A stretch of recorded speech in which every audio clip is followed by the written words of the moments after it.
Michigan State University's new strategic plan articulates a shared vision for the university through the end of the decade. MSU's Strategic Plan 2030, Empowering Excellence, Advancing Equity, and Expanding Impact, received the unanimous endorsement of the MSU Board of Trustees. MSU Strategic Plan 2030 identifies goals within 6 key themes: student success, staff and faculty success, discovery, creativity, and innovation for excellence and global impact, sustainable health, stewardship and sustainability, and diversity, equity, and inclusion. On this edition of MSU Today, we'll be focusing on the stewardship and sustainability theme of the plan with its executive sponsors. Executive Vice President for Administration and Chief Information Officer Melissa Wu, and Senior Vice President, Chief Financial Officer, and Treasurer Lisa Frace. Michigan State University President Samuel L. Stanley Jr., M.D., says Spartans care deeply about planet Earth and about MSU's financial sustainability. Hey, Russ, great to be with you, and glad again to be able to participate in these podcasts. And thank you again for everything all these you're doing. They're very exciting. So stewardship and sustainability is the fifth pillar of the strategic plan, and again, one of the most important. Our students, faculty, and staff care deeply about the planet, about climate change. This is incredibly important to them. And the concept of sustainability and being stewards of our environment, as well as stewards of our financial situation here at MSU, I think is important to everyone on the campus. We're a leader in this area. We're among the top ranked college campuses in what we're doing. And the goal of the strategic plan is to continue that leadership and put us in the forefront of people who are making a difference in this area. So I'm excited about the work that's going to be done here. We've already been making changes in our financial stewardship. Our financial situation has improved significantly over the past couple of years. In spite of COVID, we've been able to improve at least our balance sheets, which is very important. And we're going to continue to work to make sure that our budget is aligned with our strategic goals. So make sure that we're using the dollars we have at MSU in a way that furthers the strategic goals of the strategic plan and make a difference and really focus our spending that way. So it's exciting. It's broad in terms of the areas, and I hope you have a very productive, we'll have a very productive discussion about it. So Michigan State is working toward climate neutrality by mid-century. Why is it critical MSU take this step, and what are some of our key action plans? Well, Russ, it's just one of the pieces of a total holistic institutional sustainability and climate action plan, which is going to be based on a 4-pillar framework focused on 4 C's: campus, curriculum, community, and culture. As we continue to move forward in meeting energy goals and reducing greenhouse gas emissions, we'll also be looking at taking systemic, sustainable actions and adopting a culture that enables the institution to reach those goals. So some of the other things that we're working on will be to foster resource stewardship through application of leadership in environmental design. You probably heard of that as LEAD principles. Organically managed land, and we're doing quite a lot of that right now, reducing greenhouse gas emissions, increasing sustainable source purchases, increasing campus-grown and locally sourced food, and reducing transportation carbon footprint. Another place we're really focusing on is expanding the sustainability teaching and learning opportunities through formal courses and co-curricular activities. And of course, we can't forget research, so we're also wanting to expand sustainability research and innovation through inter- and intra-institutional partnerships to address climate solutions. And finally, because we also can't forget outreach, is that we want to make sure we enhance sustainability outreach and engagement by expanding volunteer opportunities for our faculty, staff, and students in support of local, state, regional, national, and global partnerships. Sustainability also refers to a sustainable model for financial and other types of resources. We are looking at transforming the university's budgeting process as part of that. Are there some other plans for us to be a greener campus? Some of the other things that we're looking at that may be more specific is we really want to achieve platinum ranking in what's known as the Sustainability Tracking Assessment and Rating System, and that's just STARS, okay, it's for short, by 2030, if we can. We also really want to achieve a top 100 times higher education global impact ranking by 2030 as well. Other things we're looking at, and I think we've mentioned this before, is to reduce those greenhouse gas emissions by 50% from our 2010 baseline. And Ultimately, we want to ensure that faculty, staff, and students can live, work, and learn in buildings and spaces that promote health and wellness, have access to proximal green space, and enjoy pedestrian and bicycle-friendly design. Sustainability also refers to sustainability of financial and other types of resources. MSU will be adopting a new long-term comprehensive financial model and budget process to align with and support strategic priorities. Can you talk about this model and the process to develop it and sort of the timeline? Sure, I'd be happy to. When we talk about the university budget process, the first thing we'll start to do is to develop an all-funds budget approach to provide a holistic financial management framework. And that will allow us to better address strategic priorities. We're laying the groundwork this year through developing budget and forecasting systems so that we have the tools, processes in place to be able to support a change in budget model and allow all units to be successful when we get to that. Once we have developed those particular tools, we will engage the campus in a comprehensive redesign. But that won't likely be for at least another 18 months because we really do need to develop the systems, tools, processes, and reports to enable that success. And it's going to be critically important that we take the time to get it right so that we understand and can address any unintended consequences before we actually launch into a new model.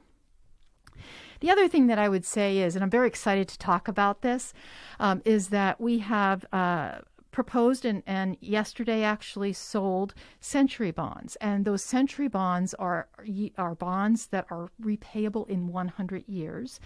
And the proceeds from those bonds will help us to create a revolving fund that will allow us to invest in perpetuity in projects that support the strategic plan. And that's critically important. It creates a stewardship tool for not only this generation, but for generations to come. The university master plan is referenced in this section of the strategic plan. I understand that planning work has begun and that it has an emphasis on embedding priorities like diversity, equity, and inclusion, faculty, staff, and student success, and sustainable health in the physical and space planning. Talk about how that's done and how it will strengthen outcomes at MSU. What's the goal of the plan? This is really exciting. In the past, this has been known as the Land Use Master Plan, which really only focused on the East Lansing campus. However, we have so many activities all over the state. We have great things happening in Flint and Detroit and Grand Rapids, as well as our presence in every county in the state because of the MSU extension. So what this plan and how it differs from the old land use master plans is it's really looking at all 26,000 acres of land that we hold and the facilities on them. And the way we're going through this is that we're really looking at a comprehensive and strategic framework for guiding future decisions regarding land use, which is why we want to be all-inclusive. It should support the institution's 3 mutually reinforcing strategic plans and the academic strategic plan implementation. Our goal is to complete this plan by the end of 2022, and we are going to be incorporating multiple perspectives into the planning process, including consideration of the history of the land MSU occupies, tribal consultation around archaeological sites, and environmental impact reviews. We definitely want to have a very broad group of stakeholders, including our surrounding communities, to make sure that we are truly inclusive of people's concerns, their thoughts, and brainstorming around how we can best utilize our land, our buildings, and facilities. What we're really hoping to do is to incorporate campus district plans. And so what we mean by districts are their collaboration and innovation zones throughout campus, and also just defining zones around campus. We also plan for construction and renovation of high priority facilities that support MSU articulated priorities and values. So for example, I think you've heard about the Multicultural Center. We're also improving our recreational sports facilities, and we have goals for improving our greenhouses and an engineering facility. We also want to make sure we ensure wayfinding is accessible for all users. And what's really, really exciting is that we want to enhance public art on the campus and ensure it includes multiple modalities and diverse perspectives. Let's talk about the reference to developing a sustainable information technology strategic plan to power the academic enterprise. What will be some of the key things that plan addresses, and what are some of the challenges and opportunities? Well, we have 4 key things that the plan addresses, Russ. So the first is to improve and enhance IT services and infrastructure to improve access and reliability and enable greater avenues for innovation in teaching, research, and scholarly activity. Another key thing that the plan will address is to expand access to technologies such as AI, artificial intelligence, machine learning, augmented and virtual reality to enhance learning research, community engagement, and MSU's reach throughout our communities.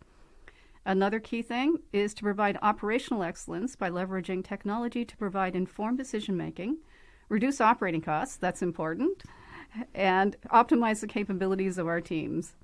And I can say by reducing operating costs that the CFO is nodding along with me. And finally, another key thing that the plan will address is to ensure faculty, staff, and students have the tools and network connectivity needed to succeed in remote, virtual, and hybrid modalities. As far as challenges and opportunities go, this is an excellent opportunity to ensure that technology services are delivered in alignment with supporting MSU's research, education, and outreach mission. Technology should enable people to do the excellent work in support of our mission. So in being able to truly understand stakeholder goals and needs in order to deliver technologies that support their work in alignment with MSU's mission, we're really going to be looking across the board and for a lot of stakeholder input. I agree with Melissa's evaluation that this is really going to be transformative. But I also think that in terms of the operational savings that she mentioned, it's not only about operational savings, it's about providing better data for better decision making so that we can continue to innovate not only on the academic and research side, but really on the operational side of the house too. So engaged alumni, donors, and friends are vital to MSU's long-term sustainability. MSU is fortunate to have more than 1 million alumni, friends, corporations, foundations, and organizations connected with the institution. How does their engagement play a role in the success of achievement of key initiatives within this theme, and how can they best engage? Their engagement is vital to staying at the forefront of excellence, and it's really crucial in advancing Michigan State University's reputation for excellence and innovation. There are a few ways that we can think about engaging with them. Public-private partnerships is one, and the role of a private-public partnership is that there are opportunities for corporations, foundations, and others to engage with MSU to bring certain sorts of financial structures to the table, and that might be building buildings for us or perhaps doing a ground lease, and then we are working with them in terms of some of the research innovation. But what it allows us to do really is to really attract other types of activity to the campus. Think about Grand Rapids, where we have the medical innovation happening. Think of the Apple Academy. Those are really good examples of activities we've already undertaken. And there are other really good examples of institutions that have gone down this path. The University of Illinois has a really good tech innovation campus. Georgia Tech has a really well-known one. Arizona State has a really well-known set of P3 activities. And all of those are really good exemplars for us to be able then to also choose the best and build our own design on those. We also look to establish reciprocal opportunities for partnering with businesses and community organizations, and think about the work we've just done with McLaren in terms of the hospital that's been built adjacent to our campus, that we just participated with them in a ribbon cutting. And they actually work very collaboratively with our colleges of medicine in terms of providing residencies and other opportunities for learning. We also have the Techsmith Project, and the Techsmith Project is being built on our campus and is really a fundamental project that the MSU Foundation has brought forward. Melissa is actually the president of the MSU Foundation, and it has really been a critical set of work that she's done. Do you want to say anything, Melissa? Well, thank you, Lisa. What I will say that I think the MSU Foundation exists to support MSU, and what's something that's fantastic about the foundation, and speaking about alumni involvement as well as involvement of the Friends of MSU, is the foundation board has incredible talent, and it includes alumni and Friends of MSU. And this is a pool of talent that we absolutely need to engage. We have so many talented alumni with great business acumen and talents and knowledge and connections that MSU should and can focus on, and engage with. This is why alumni are so important to us. Well, I would say as executive sponsors, we work very closely together, and we will engage with one another, and our teams will engage, as well as with the campus community, to really allow this to not only move forward, but to evolve. And as those things evolve, we'll develop ways to consistently communicate the progress with the campus community and to really update that whole strategic plan implementation. So the way I look at stewardship is that we have to be good stewards of university resources. This doesn't necessarily mean we have to be cheap, because we do need to look at value versus cost of resources, because what we really want to do is make sure we provide sufficient value to the university. And sometimes being the most efficient is not the best or high value way to do that. So what we really want to look at is effectiveness and weigh that value versus cost. And that is part of being a good steward of university resources. I would agree with that. I think the way I would characterize it is we need to take all of the information that we have available to us and bring that all together to make the best decision that supports the long-term viability of the institution, both from an academic standpoint, from a research standpoint, but also from an operational standpoint, so that as students come to MSU and ultimately graduate, they see that the value of the degree that they've earned continues to increase. On this edition of MSU Today, we've been talking about the stewardship and sustainability theme of MSU's Strategic Plan 2030, empowering excellence, advancing equity, and expanding impact, with the executive sponsors of the theme, Executive Vice President for Administration and Chief Information Officer Melissa Wu, and Senior Vice President, Chief Financial Officer, and Treasurer Lisa Frace. Read and learn more about MSU Strategic Plan 2030 at strategicplan.msu.edu. I'm Russ White for MSU Today.